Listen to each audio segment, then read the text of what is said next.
Friends, today we are going to discuss the capital market in India and the role of SEBI per se capital market. So to start with, as we have already discussed a little bit in the introduction part, now what is a capital market, friends? It's a market where investments of bonds, equities, mortgages are traded, right, and it is known as the capital market. So these are the instruments which are dealt in the capital market. The primary role of this market is to make investments from investors who have a surplus fund to the ones who are running a deficit. This is what we had discussed earlier. There are two categories of people who are there, who are participating in the financial markets. One are the suppliers and the others are the seekers. Now suppliers are the household people who have savings with them, who have meager savings with them, and those savings are percolated to the seekers or are passed to the seekers, who can be a corporate, who can be a government or a business firm, and they need those firms in order to do investments in fixed assets for running a business. Now there are different types of financial instruments that are traded in the capital markets. They are, to name a few, they are equity instruments, that is shares, stocks, credit market instruments, insurance instruments, foreign exchange instruments, hybrid instruments, and lastly but not the least, derivative instruments, which are gearing up as on today. Now what is the nature of the capital market? The nature of the capital market is brought out by the following facts. Which are they? Firstly, it has two segments, that is the primary market and the capital and the secondary market. It deals in long-term securities. Usually they are perpetual in nature, and the securities are held by the investors for a pretty long time as far as capital markets are concerned. It performs trade-off function. There is a trade-off, there is a buying and selling that is happening at a predetermined price, and thus a trade-off takes place. It creates dispersion in business ownership, that is the management control is diluted with capital market instruments. It helps in capital formation, that is for the wealth creation for the investors, and very important is it helps in creating liquidity. So these are the basic features of a capital market. Now friends, which are the different types of capital markets? As we have already said, there are two types of capital markets. They are primary market and the secondary market. Now what is a primary market, friends? It is a market in which shares, debentures and other securities are sold for the first time for collecting long-term capital. So it is a transaction between the issuer and the investor. So there is no other person coming into the transaction. It is only between these two people their transaction will take place. This market is concerned with new issues. Therefore, the primary market is also called as the new issue market. The company coming for the first time, approaching the first time to the public, it is through the primary market. In this market, the flow of funds is from the savers to the borrowers, that is the industrialists. Hence, it helps in directly in capital formation of the country. In this market, the money collected from this market is generally used by the companies to modernize the plant, machinery and buildings for extending business and for setting up new business units. Now friends, I am going to explain this whole concept with the help of a small example. Let us take a small sole proprietorship firm. I hope you know what is a sole proprietor. Now who is a sole proprietor, friends? He is an individual running the business on his own with his own meager capital, with his own expertise, right? So he is going to control the business with his own capital, with his own management, right? So let us take ABC, who is having a sole proprietorship firm. So ABC firm running the business of manufacturing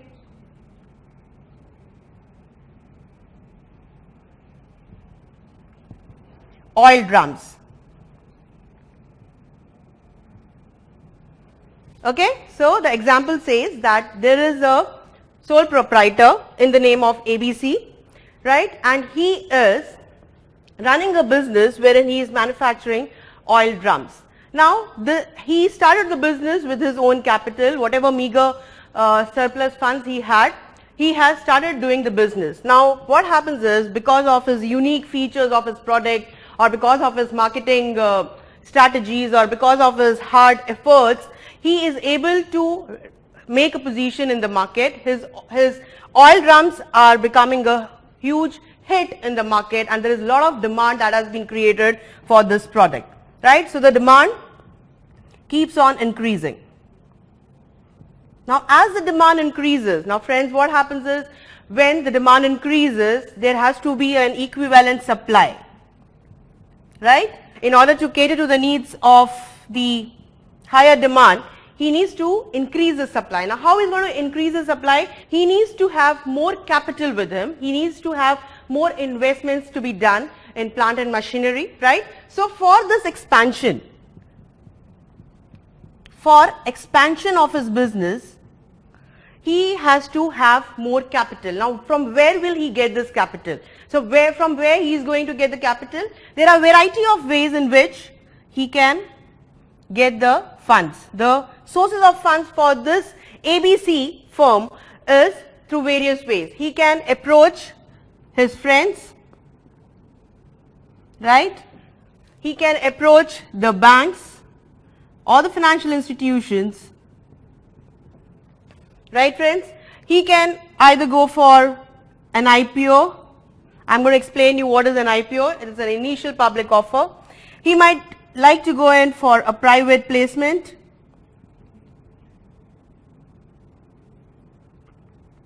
For his short-term capital needs, that is for working capital requirements, he might also opt for CPs, that is commercial papers. Now, there are a variety of ways in which he can have the source of funds. Now, but every source of funds has its pros and cons, right friends? Now, if I say he wants to expand with the help of the funds coming in from his friends, they are going to be limited. The friends can help him only to a certain extent, right? So, the capital, the limited capital can flow from his friends, but then there he has a commitment to repay the principal as well as the interest at the right time, right? So, that is again one restriction.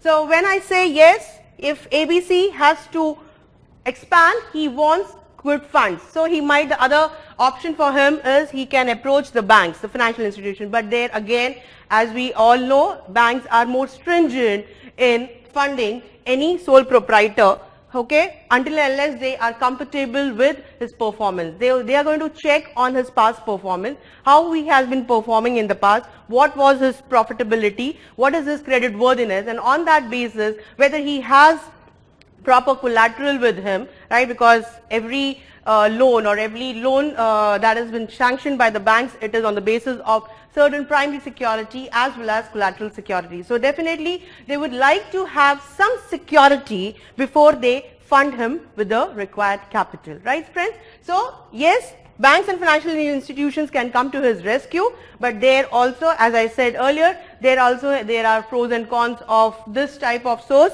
wherein he will have to have proper collateral, proper security to be submitted to the bank for getting those funds. And then there are many other regulatory requirements which he has to comply every now and then. So, the next option for him is going through an IPO. IPO is what? It is an initial public offer. Initial public offer, yes, initial public offer, he has to get a SEBI approval, right? So, SEBI is the regulator of the capital market. We are going to understand the functions of the SEBI, but for the time being, to understand that, yes, to come up with an IPO, initial public offer, as we said, in a primary market, the issuer is coming to the is approaching the investors for the first time. So, there is a direct transaction that takes place between the issuer and the investor, right? So, it is done through an initial public offer. Initial public offer, before he gets the approval from the SEBI to come up with an IPO, he has to comply with the DIP guidelines.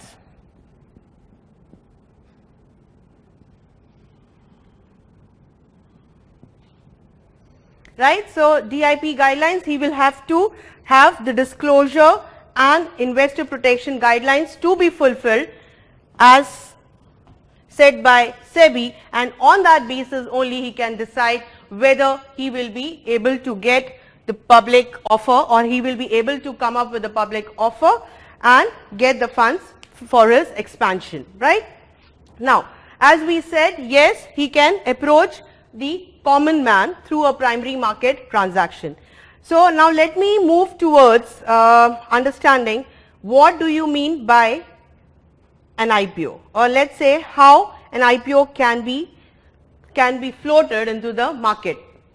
Now friends, there are variety of ways in which ABC, right, who is going to be converted into a limited company now,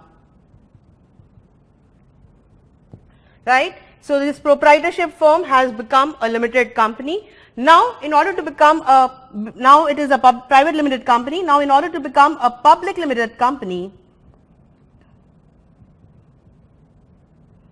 so in order to float an IPO, a company would have to take the approval from the SEBI, right, who is the regulator of the capital market, and they have to comply with the DIP guidelines, right friends? DIP stands for Disclosures and Investor Protection Guidelines. So this is very crucial, because before I get the approval from SEBI for floating an IPO, I need to have to comply with these guidelines to get an approval. Now once approval is taken from the SEBI, I will also draft a prospectus. Prospectus is nothing but a report card for my company, right? It's talking about what is my performance, what has been my past profits, where do I stand, what I'm going to do with the funds which I'm going to raise through the IPO. So it is going to help me to give a clear picture to the public, who is definitely going to pass on their hard-earned income to me to use it for the expansion of my company, right? So I need to clarify as to where the funds are going to be allocated. So in case of an IPO, the pricing can be done in variety of ways. It can be done through a fixed price. In case of a fixed price mechanism, what happens is the issuer along with his merchant bankers is going to decide what is going to be the price for their IPO. The third one, which is very important as on today, and most of the companies who are floating an IPO in the market have to comply with these guidelines. So if the third one, the most important, is book building, so which we are going to explain, I am going to explain you right now. So book building is a process wherein I'm going to discover the price, right? So I'm not going to give a price to my IPO, I'm going to discover a price through a book building process. Now what is a book building process? Let us understand. To start with, there are important aspects of book building. That is, we need to know who are the key players. What do you mean by an escrow account? Red herring prospectus, categories of investors, the price band and the cutoff price, then the minimum lot size, what is the bidding period and bidding centers, what role does that play, then what is revision of bids, what is the margin amount, and what is the basis of allotment. So we are going to touch on these aspects of book building. To start with, the key players. The key players in a book building process are the investor, the issuer, the book running lead manager, right? We call him as a BRLM, right? BRLM stands for book running lead manager, right? Who is going to conduct the whole book building process. Then there can be syndicate members, then bidding centers where the bids are going to be received from the investors, from the prospective investors, and then the escrow bankers, registrars, legal advisors, domestic and international, and then the ad agencies who are going to advertise my IPO. The publicity has to be done before I call upon the people to invest in my IPO. Then with the support of, I definitely need to have the role being played by the stock exchanges, the depositories and the postal system. So these are the key players who are going to help in the book building process. Now what is the book building process, friends? It's a public issue or offer of securities through book building process is designed to ascertain demand for the security at various prices within a price band to facilitate the discovery of the issue price. As I said earlier, here the issuer is not deciding on the price. It is the public who is going to decide what will be the right price for this issue, right? So there is going to be a discovery of the issue price. Now, what do you mean by an escrow account, friends?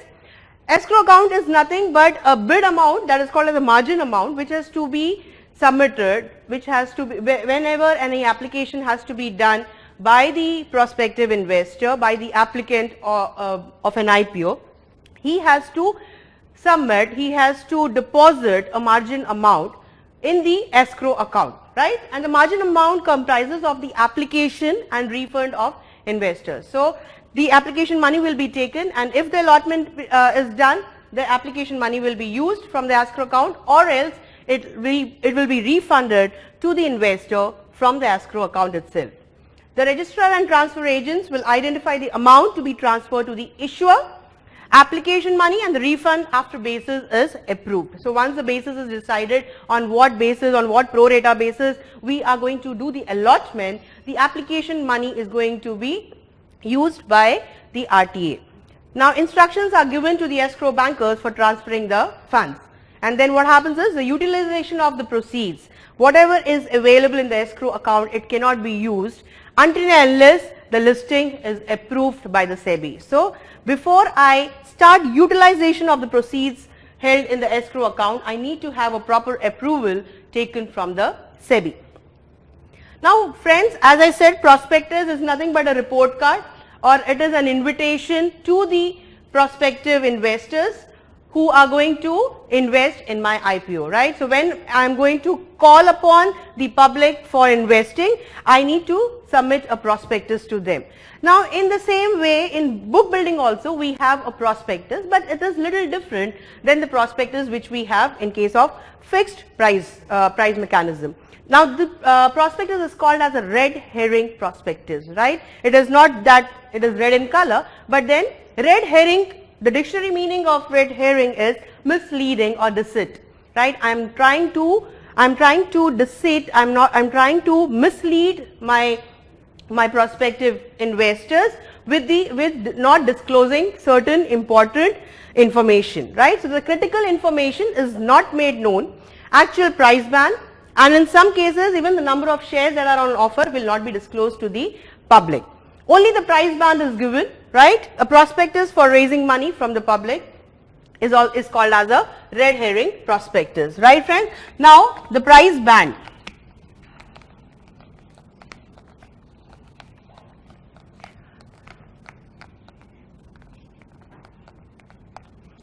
I hope it's clear friends. What we are doing is book building process, which is the most important way of raising capital through an IPO for the companies. Now, who are the category of investors? Very important, this has to be known to you. Now there are three major category of investors who are going to participate in the book building process, and they have their proportion, they have an allotment of, the percentage of allotment is done according to a certain guidelines which has been set by the SEBI. There has to be compulsorily, there has to be qualified institutional investors, right? And the allocation to these category of investors is around 50 to 60%. So 50 to 60% of the IPO will be allotted to these category of investors. So the second category of investors who are going to participate in the book building process are the non-institutional investors, right? They are the HNIs. What do HNI mean? HNI stands for high net worth individuals. So there is an allocation specifically for these category of investors that ranges from 15 to 10%. So you have to remember friends, qualified institutional investors have an allotment of 50 to 60% of the IPO. Non-institutional investors have 15 to 10% of the allotment. Retail individual investors have 35 to 30% of the allotment. Additionally, there can be reservations which can be done for the employees, for the directors, and for the promoter companies also, right? That goes over and above these three categories of investors.